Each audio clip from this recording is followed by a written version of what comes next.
Hi, my name is Ben Curette, and I'm the pastor of the Gainesville Seventh-day Adventist Church here in Gainesville, Florida.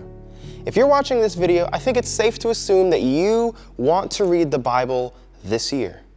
And so do we.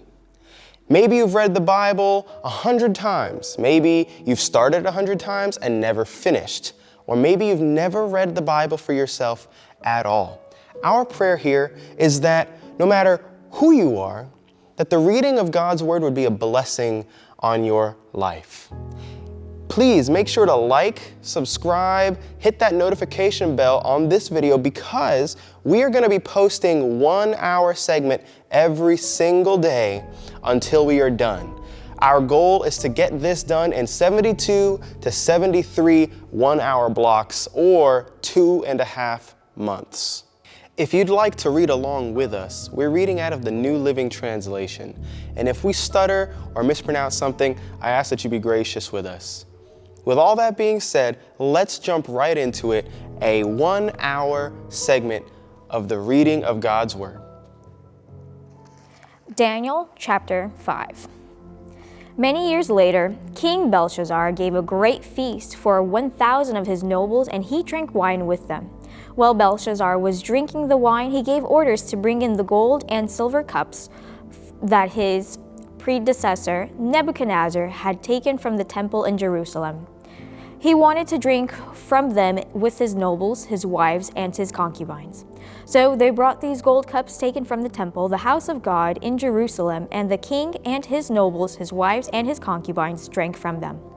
While they drank from them, they praised their idols made of gold, silver, bronze, iron, wood, and stone. Suddenly, they saw the fingers of a human hand writing on the plaster wall of the king's palace near the lampstand.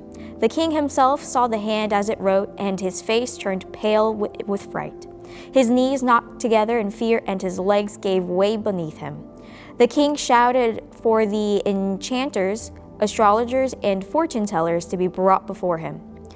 He said to these wise men of Babylon, "Whoever can read this writing and tell me what it means will be dressed in purple robes of royal honor and will have a gold chain placed around his neck. He will become the third highest ruler in the kingdom." But when all the king's wise men had come in and none of them could read the writings or tell him what it meant, so the king grew even more alarmed and his face turned pale. His nobles too were shaken. But when the queen mother heard what was happening, she hurried to the banquet hall. She said to Belshazzar, "Long live the king! Don't be pale and frightened. There is a man in the kingdom who has within him the spirit of the holy gods. During Nebuchadnezzar's reign, this man was found to have insight, understanding, and wisdom like that of the gods. Your predecessor, King Nebuchadnezzar, made him chief over all the magicians, enchanters, astrologers, and fortune tellers of Babylon. This man Daniel, whom the king named Belteshazzar, has exceptional ability and is filled with divine knowledge and understanding.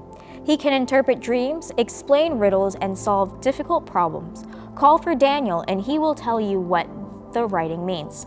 So Daniel was brought in before the king. The king asked him, "Are you Daniel, one of the exiles brought from Judah by my predecessor, King Nebuchadnezzar? I have heard that you have the spirit of the gods within you, and that you are filled with insight, understanding, and wisdom. My wise men and enchanters have tried to read the words on the wall and tell me their meaning, but they cannot do it. I am told that you can give interpretations and solve difficult problems. If you can read these words and tell me their meaning, you will be clothed in purple robes of royal honor, and you will have gold chain placed around your neck. You will become the third highest ruler in the kingdom." Daniel answered the king, "Keep your gifts or give them to someone else, but I will tell you what the writing means. Your Majesty, the Most High God, gave sovereignty, majesty, glory, and honor to your predecessor, Nebuchadnezzar. He made him so great that people of all races and nations and languages trembled before him in fear. He killed those he wanted to kill and spared those he wanted to spare. He honored those he wanted to honor and disgraced those he wanted to disgrace. But when his heart and mind were puffed up with arrogance, he was brought down from his royal throne and stripped of his glory. He was driven from human society. He was given the mind of a wild animal, and he lived among the wild donkeys.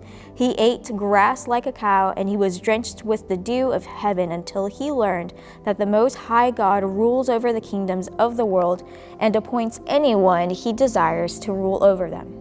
You are his successor, O Belshazzar, and you knew all this, yet you have not humbled yourself. For you have proudly defied the Lord of heaven and have had these cups from his temple brought before you. You and your nobles and your wives and concubines have been drinking wine from them while praising God of silver, gold, bronze, iron, wood, and stone, gods that neither see nor hear nor know anything at all. But you have not honored the God who gives you the breath of life and controls your destiny. So God has sent this hand to write this message. This is the message that was written. Mene, Mene, Tekel, and Parsin. This is what these words mean. Mene means numbered. God has numbered the days of your reign and has brought it to an end.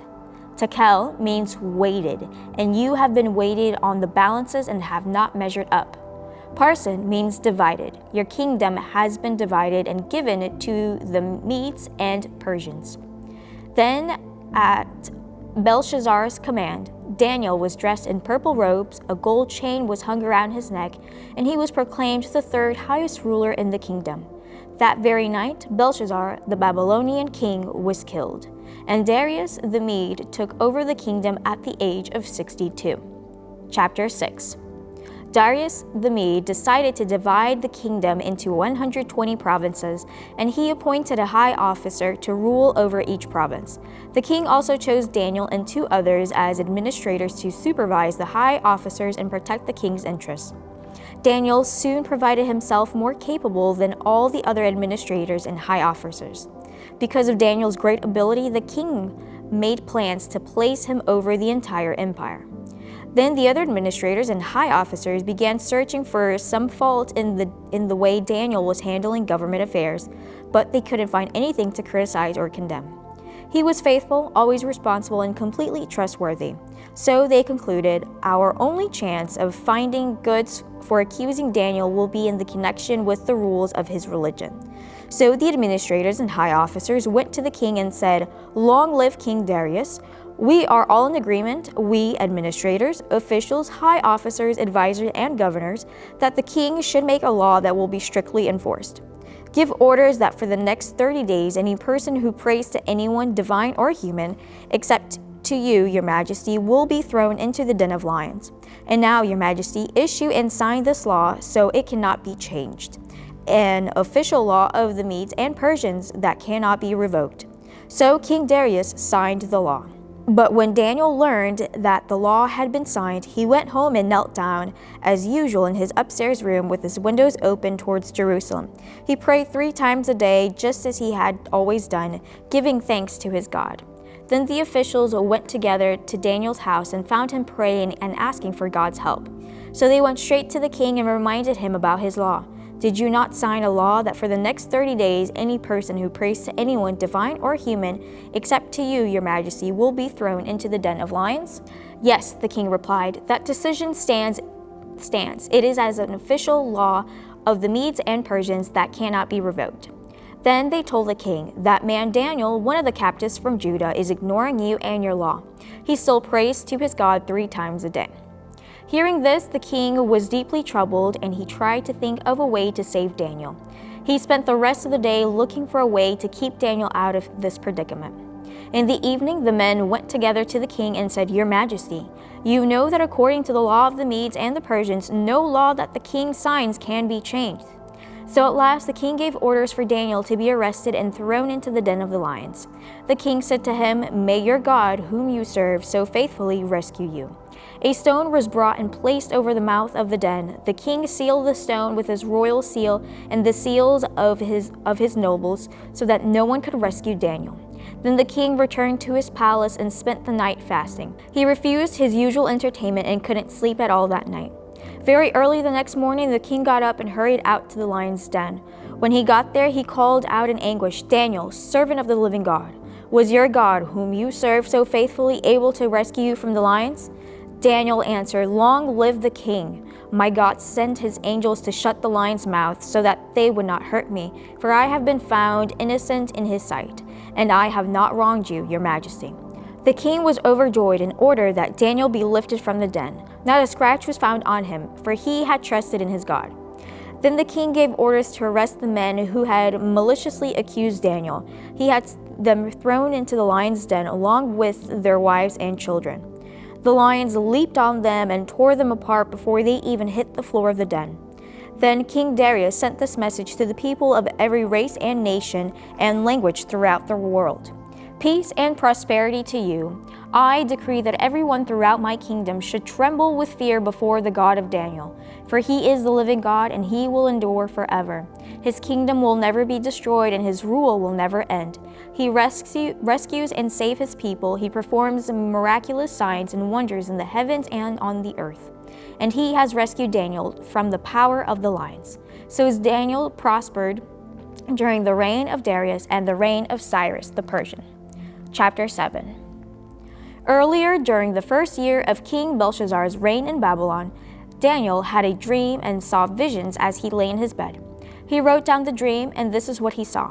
"In my vision that night, I, Daniel, saw a great storm churning the surface of a great sea with strong winds blowing from every direction. Then 4 huge beasts came out of the water, each different from the others. The first beast was like a lion with eagle wings. As I watched, its wings were pulled off, and it was left standing with its 2 hind feet on the ground, like a human being, and it was given a human mind. Then I saw a second beast, and it looked like a bear. It was rearing up on one side, and it had 3 ribs in its mouth between its teeth. And I heard a voice saying to it, 'Get up, devour the flesh of many people.' Then the third of these strange beasts appeared, and it looked like a leopard. It had 4 birds' wings on its back, and it had 4 heads. Great authority was given to this beast. Then in my vision that night, I saw a 4th beast, terrifying, dreadful, and very strong. It devoured and crushed its victims with huge iron teeth and trampled their remains beneath its feet. It was different from any of the other beasts. It had 10 horns. As I was looking at the horns, suddenly another small horn appeared among them. 3 of the first horns were torn out by the roots to make room for it. This little horn had eyes like human eyes and a mouth that was boasting arrogantly. I watched as thrones were put in place and the Ancient One sat down to judge. His clothing was as white as snow, his hair like purest wool. He sat on a fiery throne with wheels of blazing fire, and a river of fire was pouring out, flowing from his presence. Millions of angels ministered to him, many millions stood to attend him. Then the court began its session, and the books were opened. I continued to watch because I could hear the little horn's boastful speech. I kept watching until the 4th beast was killed and its body was destroyed by fire. The other 3 beasts had their authority taken from them, but they were allowed to live a while longer. As my vision continued that night, I saw someone like a son of man coming with the clouds of heaven. He approached the Ancient One and was led into his presence. He was given authority, honor, and sovereignty over all the nations of the world, so that people of every race and nation and language would obey him. His rule is eternal, it will never end. His kingdom will never be destroyed. I, Daniel, was troubled by all I had seen, and my visions terrified me. So I approached one of those standing beside the throne and asked him what it all meant. He explained it to me like this: "These 4 huge beasts present 4 kingdoms that will arise from the earth. But in the end, the holy people of the Most High will be given the kingdom, and they will rule forever and ever." Then I wanted to know the true meaning of the 4 beasts, the one so different from the others and so terrifying. It had devoured and crushed its victims with iron teeth and bronze claws, trampling the remains beneath its feet. I also asked about the 10 horns on the 4th beast's head and the little horn that came up afterward and destroyed 3 of the other horns. This horn had seemed greater than the others, and it had human eyes and a mouth that was boasting arrogantly. As I watched, this horn was waging war against God's holy people and was defeating them until the Ancient One, the Most High, came and judged in favor of his holy people. Then the time arrived for the holy people to take over the kingdom. Then he said to me, "This fourth beast is the fourth world power that will rule the earth. It will be different from all the others. It will devour the whole world, trampling and crushing everything in its path. Its 10 horns are 10 kings who will rule that empire. Then another king will arise, different from the other 10, who will subdue 3 of them. He will defy the Most High and oppress the holy people of the Most High. He will try to change their sacred festivals and laws, and they will be placed under his control for a time, times and a half time. But then the court will pass judgment, and all his power will be taken away and completely destroyed. Then the sovereignty, power, and greatness of all the kingdoms under heaven will be given to the holy people of the Most High. His kingdom will last forever, and all the rulers will serve and obey him." That was the end of the vision. I, Daniel, was terrified by my thoughts, and my face was pale with fear, but I kept these things to myself. Chapter 8. During the 3rd year of King Belshazzar's reign, I, Daniel, saw another vision following the one that had already appeared to me. In this vision, I was at the fortress of Susa in the province of Elam, standing beside the Ulai River. As I looked up, I saw a ram with 2 long horns standing beside the river. One of the horns was longer than the other, even though it had grown larger than the other one. The ram butted everything out of his way, to the west, to the north, and to the south, and no one could stand against him or help his victims. He did as he pleased and became very great. While I was watching, suddenly a male goat appeared from the west, crossing the land so swiftly that he didn't even touch the ground. This goat, which had one very large horn between its eyes, headed toward the 2-horned ram that I had seen standing out beside the river, rushing at him in a rage. The goat charged furiously at the ram and struck him, breaking off both his horns. Now the ram was helpless, and the goat knocked him down and trampled him. No one could rescue the ram from the goat's power. The goat became very powerful, but at the height of his power, his large horn was broken off. In the large horn's place grew 4 prominent horns pointing in 4 different directions of the earth. Then from one of the prominent horns came a small horn whose power grew very great. It extended toward the south and the east and toward the glorious land of Israel. Its power reached to the heavens, where it attacked the heavenly army, throwing some of the heavenly beings and some of the stars to the ground and trampling them. It even challenged the commander of heaven's army by canceling the daily sacrifices offered to him and by destroying his temple. The army of heaven was restrained from responding to this rebellion. So the daily sacrifice was halted and truth was overthrown. The horn succeeded in everything it did. Then I heard 2 holy ones talking to each other. One of them asked, "How long will the events of this vision last? How long will the rebellion that causes the desecration stop the daily sacrifices? How long will the temple in heaven's army be trampled on?" The other replied, "It will take 2,300 evenings and mornings. Then the temple will be made right again." As I, Daniel, was trying to understand the meaning of this vision, someone who looked like a man stood in front of me, and I heard a human voice calling out from the Ulai River, "Gabriel, tell this man the meaning of his vision." As Gabriel approached the place where I was standing, I became so terrified that I fell with my face to the ground. "Son of man," he said, "you must understand that the events you have seen in your vision relate to the time of the end." While he was speaking, I fainted and lay there with my face to the ground. But Gabriel roused me with a touch and helped me to my feet.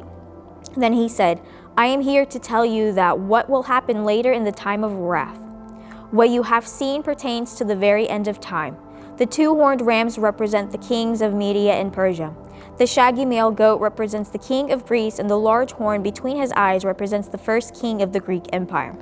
The 4 prominent horns that replace the one large horn show that the Greek Empire will break into 4 kingdoms, but none as great as the first. At the end of their rule, when their sin is at its height, a fierce king, a master of intrigue, will rise to power. He will become very strong, but not by his own power. He will cause a shocking amount of destruction and succeed in everything he does. He will destroy powerful leaders and devastate the holy people. He will be a master of deception and he will bring arrogant. He will be a master of deception and he will become arrogant. He will destroy many without warning. He will even take on the prince of princes in battle. But he will be broken, though not by human power. This vision about the 2,300 evenings and morning is true. But none of these things will happen for a long time, so keep this vision a secret. Then I, Daniel, was overcome and lay sick for several days. Afterward, I got up and performed my duties for the king, but I was greatly troubled by the vision and could not understand it. Chapter 9. It was the first year of the reign of Darius the Mede, the son of Ahasuerus, who became king of the Babylonians.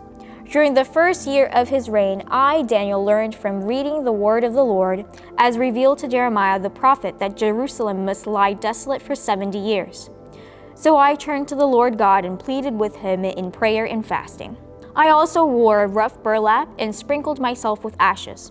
I prayed to the Lord my God and confessed, O Lord, you are a great and awesome God. You always fulfill your covenant and keep your promises of an unfailing love to those who love you and obey your commands. But we have sinned and done wrong. We have rebelled against you and scorned your commands and regulations. We have refused to listen to your servants, the prophets who spoke on your authority to our king and princes and ancestors and to all the people of the land. Lord, you are in the right, but as you see, our faces are covered with shame. This is true of all of us, including the people of Judah and Jerusalem, and all Israel scattered near and far, wherever you have driven us because of our disloyalty to you. O Lord, we and our kings, princes, and ancestors are covered with shame because we have sinned against you.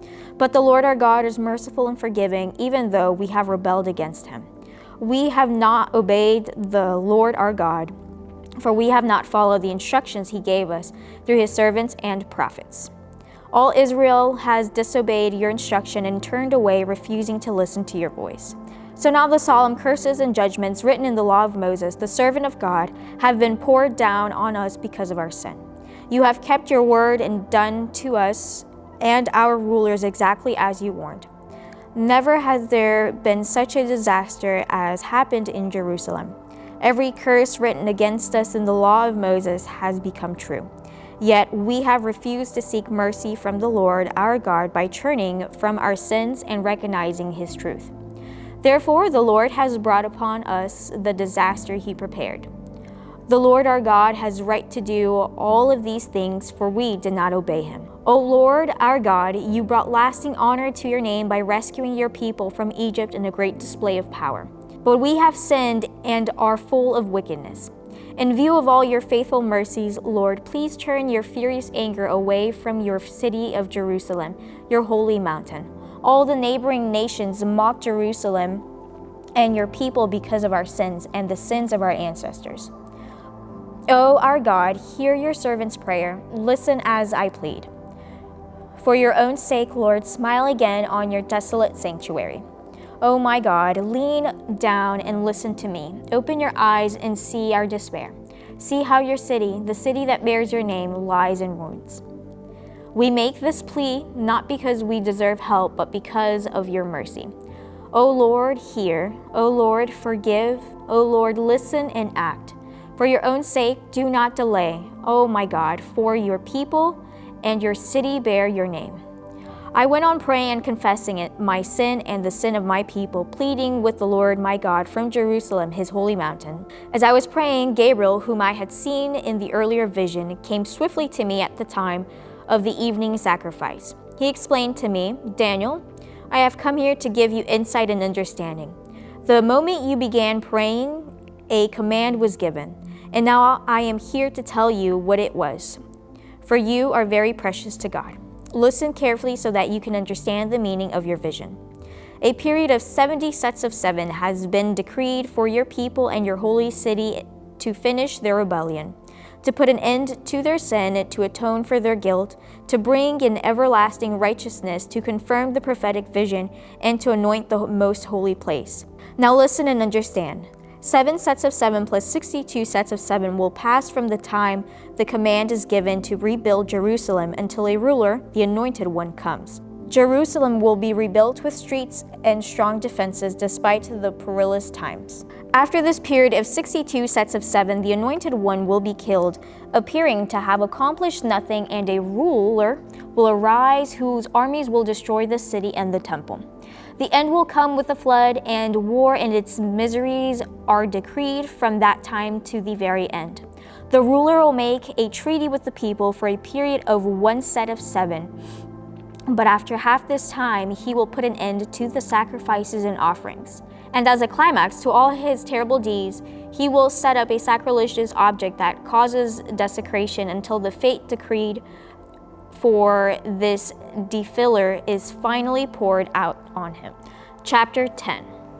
In the 3rd year of the reign of King Cyrus of Persia, Daniel, also known as Belteshazzar, had another vision.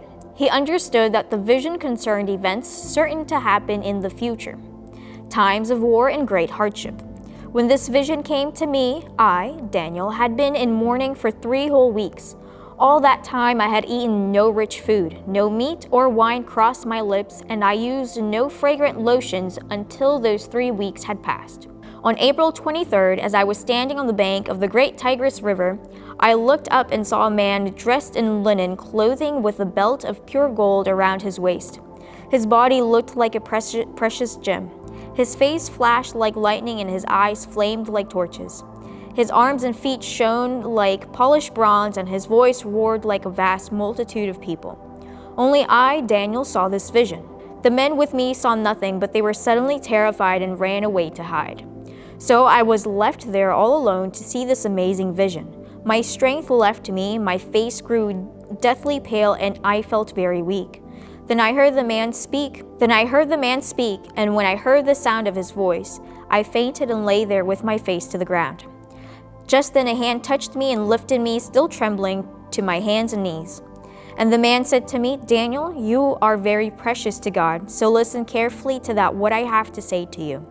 Stand up, for I have been sent to you. When he said this to me, I stood up, still trembling. Then he said, Don't be afraid, Daniel. Since the first day you began to pray for understanding and to humble yourself before your God, your request has been heard in heaven. I have come in answer to your prayer, but for 21 days the spirit prince of the kingdom of Persia blocked my way. Then Michael, one of the archangels, came to help me, and I left him there with the spirit prince of the kingdom of Persia. Now I am here to explain what will happen to your people in the future, for this vision concerns a time yet to come. While he was speaking to me, I looked down at the ground, unable to say a word. Then the one who looked like a man touched my lips, and I opened my mouth and began to speak. I said to the one standing in front of me, I am filled with anguish because of the vision I have seen, my Lord, and I am very weak. How can someone like me, your servant, talk to you, my Lord? My strength is gone, and I can hardly breathe. Then the one who looked like a man touched me again, and I felt my strength returning. Don't be afraid, he said, for you are very precious to God. Peace, be encouraged, be strong. As he spoke these words to me, I suddenly felt stronger and said to him, Please speak to me, my Lord, for you have strengthened me. He replied, Do you know why I have come? Soon I must return to fight against the spirit prince of the kingdom of Persia, and after that the spirit prince of the kingdom of Greece will come. Meanwhile, I will tell you what is written in the book of truth. No one helps me against these spirit princes except Michael, your spirit prince. I have been standing beside Michael to support and strengthen him since the 1st year of the reign of Darius the Mede. Chapter 11. Now then, I will reveal the truth to you. 3 more Persian kings will reign, to be succeeded by a 4th, far richer than the others. He will use his wealth to stir up everyone to fight against the kingdom of Greece. Then a mighty king will rise to power, who will rule with great authority and accomplish everything he sets out to do. But at the height of his power, his kingdom will be broken apart and divided into 4 parts. It will not be ruled by the king's descendants, nor will the kingdom hold the authority it once had. For his empire will be uprooted and given to others. The king of the south will increase in power, but one of his officials will become more powerful than he and will rule his kingdom with great strength.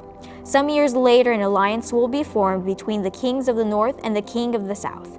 The daughter of the king of the south will be given in marriage to the king of the north to secure the alliance, but she will lose her influence over him, and so will her father. She will be abandoned along with her supporters. But when one of her relatives becomes king of the south, he will raise an army and enter the fortress of the king of the north and defend him. When he returns to Egypt, he will carry back their idols with him, along with priceless articles of gold and silver. For some years afterwards, he will leave the king of the north alone. Later, the king of the north will invade the realm of the king of the south, but will soon return to his own land. However, the sons of the king of the north will assemble a mighty army that will advance like a flood and carry the battle as far as the enemy's fortress. Then, in a rage, the king of the south will rally against the vast forces assembled by the king of the north and will defeat them. After the enemy army is swept away, the king of the south will be filled with pride and will execute many thousands of his armies, but his success will be short-lived. A few years later, the king of the north will return with a fully equipped army far greater than before. At that time, there will be a general uprising against the king of the south. Violent men among your own people will join them in fulfillment of this vision, but they will not succeed. Then the king of the north will come and lay siege to a fortified city and capture it. The best troops of the south will not be able to stand in the face of the onslaught. The king of the north will march onward unopposed, none will be able to stop him. He will pause in the glorious land of Israel, intent on destroying it. He will make plans to come with the might of his entire kingdom and will form an alliance with the king of the south. He will give him a daughter in marriage in order to overthrow the kingdom from within, but his plan will fail. After this, he will turn his attention to the coastland and conquer many cities. But a commander from another land will put an end to this insolence and cause him to retreat in shame. But the commander from another land will put an end in his insolence and cause him to retreat in shame. He will take refuge in his own fortress, but will stumble and fall and be seen no more. His successor will send out a tax collector to maintain the royal splendor. But after a very brief reign, he will die, though not from anger or in battle. The next to come to power will be a despicable man who is not in line for royal succession.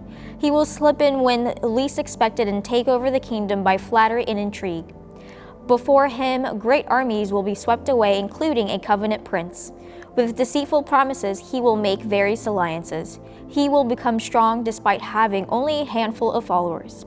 Without warning, he will enter the richest areas of the land. Then he will distribute among his followers the plunder and wealth of the rich, something his predecessors had never done. He will plot the overthrow of strongholds, but this will last for only a short while. Then he will stir up his courage and raise a great army against the king of the south. The king of the south will go to battle with a mighty army, but not to avail, for there will be plots against him. His own household will cause his downfall. His army will be swept away and many will be killed. Seeking nothing but each other's harm, these kings will plot against each other at the conference table, attempting to deceive each other. But it will make no difference, for the end will come at the appointed time. The king of the north will then return home with great riches. On the way, he will set himself against the people of the Holy Covenant, doing much damage before continuing his journey. Then at the appointed time, he will once again invade the south, but this time the result will be different. For warships from western coastlands will scare him off, and he will withdraw and return home. But he will vent his anger against the people of the Holy Covenant and reward those who forsake the covenant. His army will take over the temple fortresses, pollute the sanctuary, put a stop to the daily sacrifices, and set up the sacrilegious objects that causes desecration. He will flatter and win over those who have violated the covenant. But the people who know their God will be strong and will resist him. Wise leaders will give instruction to many, but these teachers will die by fire and sword, or they will be jailed and robbed. During these persecutions, little help will arrive, and many who join them will not be sincere. And some of the wise will fall victim to persecution. In this way, they will be refined and cleansed and made pure until the time of the end, for the appointed time is still to come. The king will do as he pleases, exalting himself and claiming to be greater than every god, even blaspheming the gods of gods. He will succeed, but only after the time of wrath is completed, for what has been determined will surely take place. He will have no respect for the gods of his ancestors or for the God loved by women or for any other god, for he will boast that he is greater than them all. Instead of these, he will worship the God of fortresses, a god his ancestors never knew, and lavish on him gold, silver, precious stones, and expensive gifts. Claiming this foreign god's help, he will attack the strongest fortresses. He will honor those who submit to him, appointing them to positions of authority and dividing the land among them as their reward. Then at the time of the end, the king of the south will attack the king of the north. The king of the north will storm out of the chariots and charioteers and a vast navy. They will invade various lands and sweep through them like a flood. He will enter the glorious land of Israel, and many nations will fall, but Moab, Edom, and the best part of Ammon will escape. He will conquer many countries, and even Egypt will not escape. He will gain control over the gold, silver, and treasures of Egypt, and the Libyans and the Ethiopians will be his servants. But then news from the east and the north will alarm him, and he will set out in great anger to destroy and obliterate many. He will stop between the glorious holy mountain and the sea and will pitch his royal tents, but while he is there, his time will suddenly run out, and no one will help him. Chapter 12. At the time, Michael, the archangel who stands guard over your nation, will arise. Then there will be a time of anguish greater than any since nations first came into existence. But at that time, every one of your people whose name is written in the book will be rescued. Many of those whose bodies lie dead and buried will rise up, some to everlasting life and some to shame and everlasting disgrace. Those who are wise will shine as bright as the sky, and those who lead many to righteousness will shine like the stars forever. But you, Daniel, keep this prophecy a secret. Seal up the book until the time of the end, when many will rush here and there and knowledge will increase. Then I, Daniel, looked and saw two others standing on opposite banks of the river. One of them asked the man dressed in linen, who was now standing above the river, "How long will it be until these shocking events are over?" The man dressed in linen who was standing above the river raised both his hands toward heaven and took a solemn oath by the one who lives forever, saying, "It will go on for a time, times and a half a time. When the shattering of the holy people has finally come to an end, all these things will have happened." I heard what he said, but I did not understand what he meant. So I asked, "How will all this finally end, my lord?" But he said, "Go now, Daniel. For what I have said is kept secret and sealed until the time of the end. Many will be purified, cleansed, and refined by these trials. But the wicked will continue in their wickedness, and none of them will understand. Only those who are wise will know what it means. From the time the daily sacrifice is stopped and the sacrilegious objects that causes desecration is set up to be worshipped, there will be 1,290 days. And blessed are those who wait and remain until the end of the 1,335 days. As for you, go your way until the end. You will rest, and then at the end of the days, you will rise again to receive the inheritance set aside for you." Hosea chapter 1. The Lord gave this message to Hosea, son of Beeri, during the years when Uzziah, Jotham, Hazah, Hezekiah were kings of Judah, and Jeroboam, son of Jehoash, was king of Israel. When the Lord first began speaking to Israel through Hosea, he said to him, "Go and marry a prostitute, so that some of her children will be conceived in prostitution." This will illustrate how Israel has acted like a prostitute by turning against the Lord and worshiping other gods. So Hosea married Gomer, the daughter of Diblaim, and she became pregnant and gave Hosea a son. And the Lord said, "Name the child Jezreel, for I am about to punish King Jehu's dynasty to avenge the murders he committed at Jezreel. In fact, I will bring an end to Israel's independence. I will break its military power in the Jezreel Valley." Soon Gomer became pregnant again and gave birth to a daughter. Then the Lord said to Hosea, "Name your daughter Lo-Ruhamah, not loved, for I will no longer show love to the people of Israel or forgive them. but I will show love to the people of Judah. I will free them from their enemies, not with weapons and armies or horses and charioteers, but by my power as the Lord their God. After Gomer had weaned Lo-ruhamah, she again became pregnant and gave birth to a second son. And the Lord said, "Name him Lo-ammi, not my people, for Israel is not my people, and I am not their God.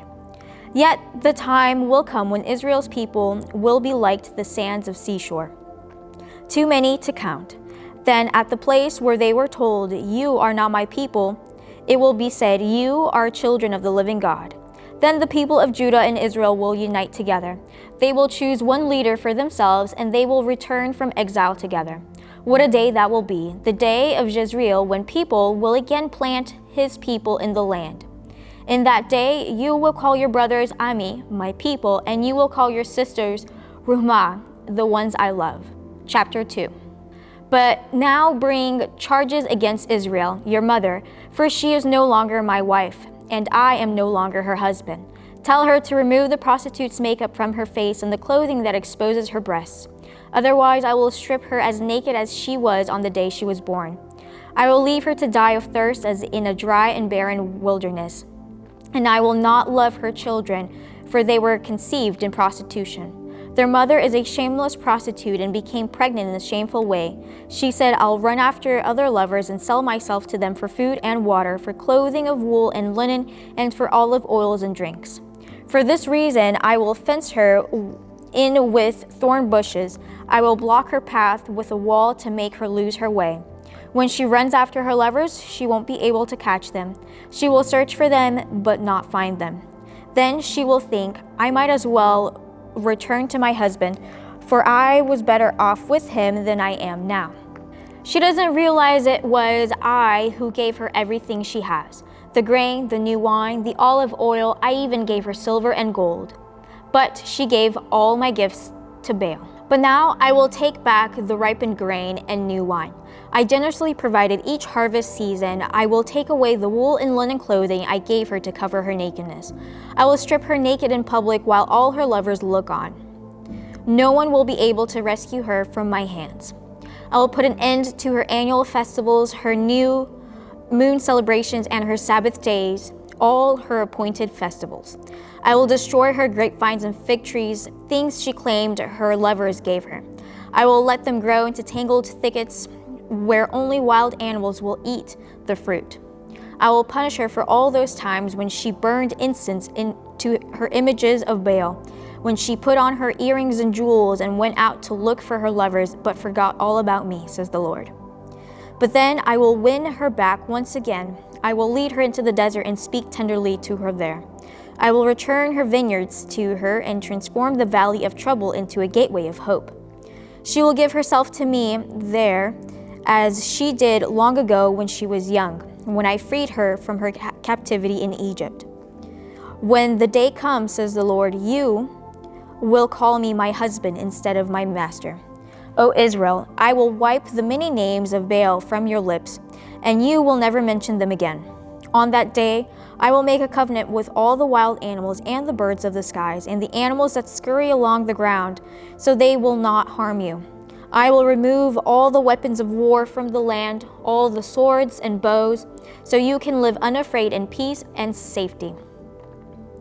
I will make you my wife forever, showing you righteousness and justice, unfailing love and compassion. I will be faithful to you and make you mine, and you will finally know me as the Lord. In that day I will answer, says the Lord. I will answer the sky as it pleads for the clouds, and the sky will answer the earth with rain. Then the earth will answer the thirsty cries of the grain, the grapevines, and the olive trees. And they in turn will answer, Jezreel, God plants. At that time I will plant a crop of Israelites and raise them for myself. I will show love to those I called not loved, and to those I called not my people. I will say, now you are my people, and they will reply, you are our God. Chapter 3. Then the Lord said to me, go and love your wife again, even though she commits adultery with another lover. This will illustrate that the Lord still loves Israel, even though the people have turned to other gods and love to worship them. So I brought her back for 15 pieces of silver and 5 bushels of barley and a measure of wine. Then I said to her, "You must live in my house for many days and stop your prostitution. During this time, you will not have sexual relations with anyone, not even with me." This shows that Israel will go a long time without a king or prince and without sacrifices, sacred pillars, priests, or even idols. But afterward, the people will return and devote themselves to the Lord, their God, and to David's descendant, their king. In the last days, they will tremble in awe of the Lord and of his goodness. Chapter 4. Hear the word of the Lord, O people of Israel. The Lord has brought charges against you, saying, "There is no faithfulness, no kindness, no knowledge of God in your land. You make vow and break them, you kill and steal and commit adultery. There is violence everywhere, one murder after another. That is why your land is in mourning and everyone is wasting away. Even the wild animals, the birds of the sky, and the fish of the sea are disappearing. Don't point your finger at someone else and try to pass the blame. My complaint, you priests, is with you. So you will stumble in broad daylight, and your false prophets will fall with you in the night, and I will destroy Israel, your mother. My people are being destroyed because they don't know me. Since you priests refuse to know me, I refuse to recognize you are my priests. Since you have forgotten the laws of your God, I will forget to bless your children. The more priests there are, the more they sin against me. They have exchanged the glory of God for the shame of idols. When the people bring their sin offerings, the priests get fed, for the priests are glad when the people sin. And what the priests do, the people also do. So now I will punish both priests and people for their wicked deeds. They will eat and still be hungry. They will play the prostitute and gain nothing from it, for they have deserted the Lord to worship other gods. Wine has robbed my people of their understanding.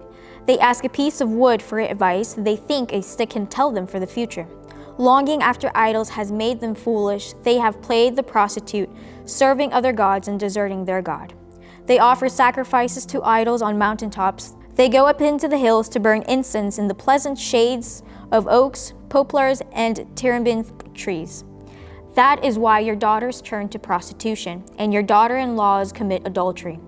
But why should I punish them for their prostitution and adultery? For your men are doing the same thing, sinning with whores and shrine prostitutes.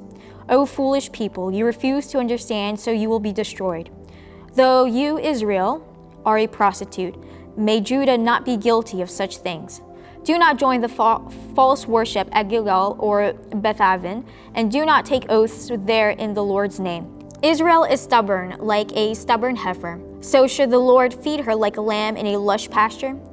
Leave Israel alone, because she is married to idolatry.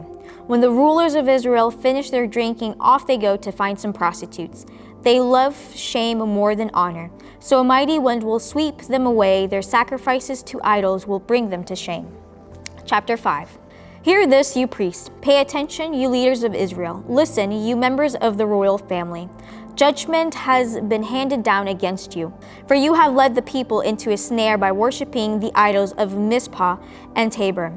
You have dug a deep pit to trap them into Acacia Grove, but I will settle with you for what you have done. I know what you are like, O Ephraim. You cannot hide yourself from me, O Israel. You have left me as a prostitute leaves her husband. You are utterly defiled. Your deeds won't let you return to your God. You are a prostitute through and through, and you do not know the Lord. The arrogance of Israel testifies against her. Israel and Ephraim will stumble under their load of guilt. Judah too will fall with them. When they come with their flocks and herds to offer sacrifices to the Lord, they will not find him, because he has withdrawn from them. They have betrayed the honor of the Lord, bearing children that are not his. Now their false religion will devour them along with their wealth. Sound the alarm in Gibeah, blow the trumpet in Ramah. Raise the battle cry in Bethaven, lead on into battle, O warriors of Benjamin. One thing is certain, Israel. On your day of punishment, you will become a heap of rubble. The leaders of Judah have become like thieves, so I will pour my anger on them like a waterfall.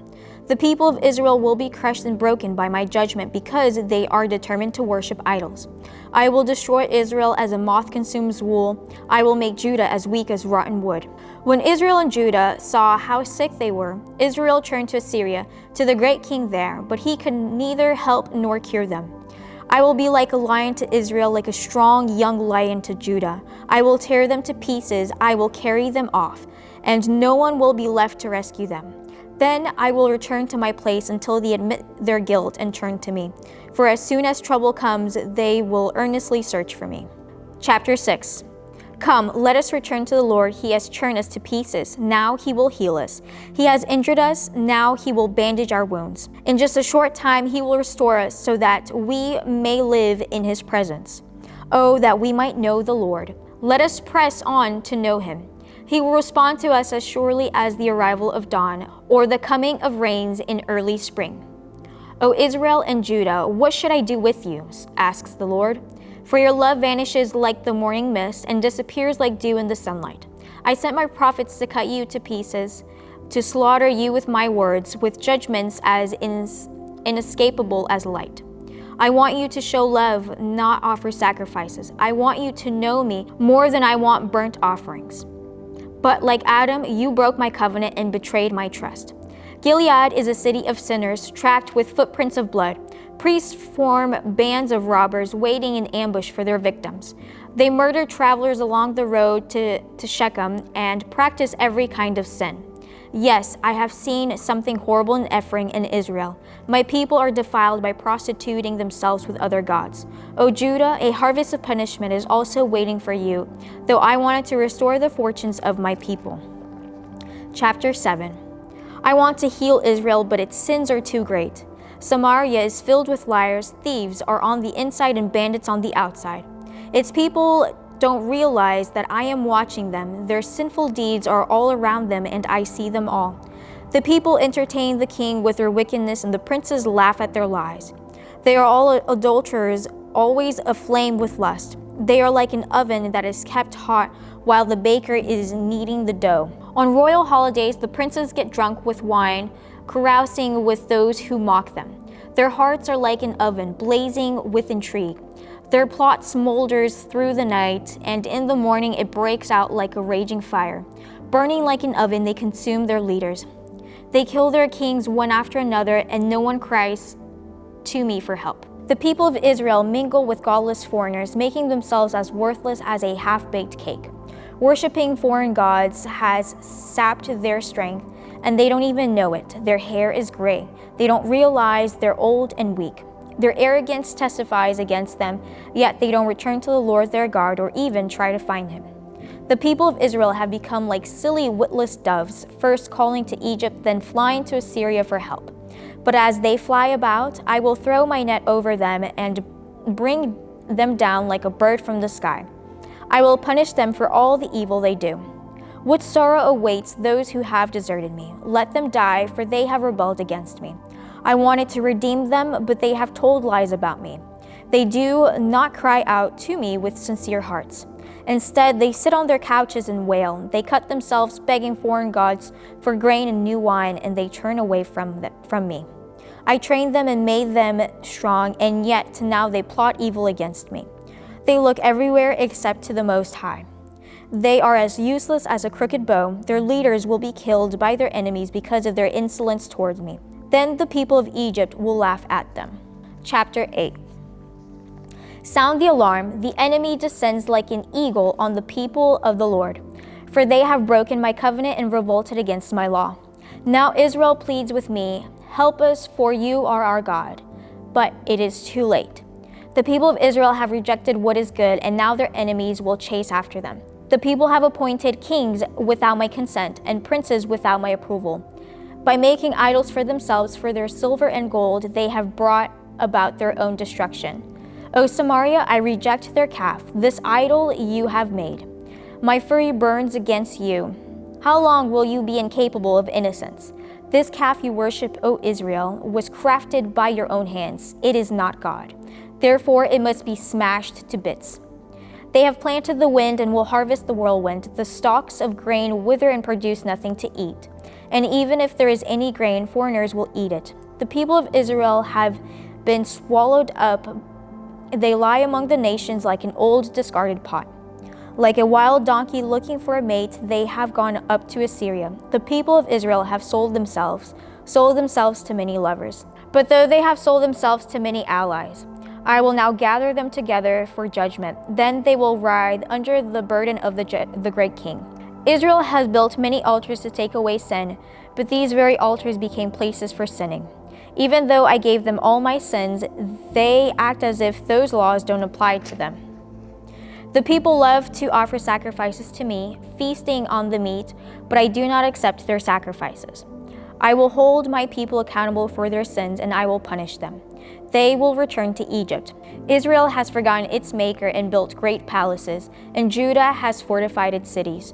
Therefore, I will send down fire on their cities and burn up their fortresses. Thank you for joining us as we read through the entire Bible together. If this was a blessing to you, let's go ahead and now be the blessing for someone else today. Don't forget to like this video, subscribe, and share it with your friends and family. And we at Gainesville Seventh-day Adventist Church will see you tomorrow. Be blessed. Bye-bye.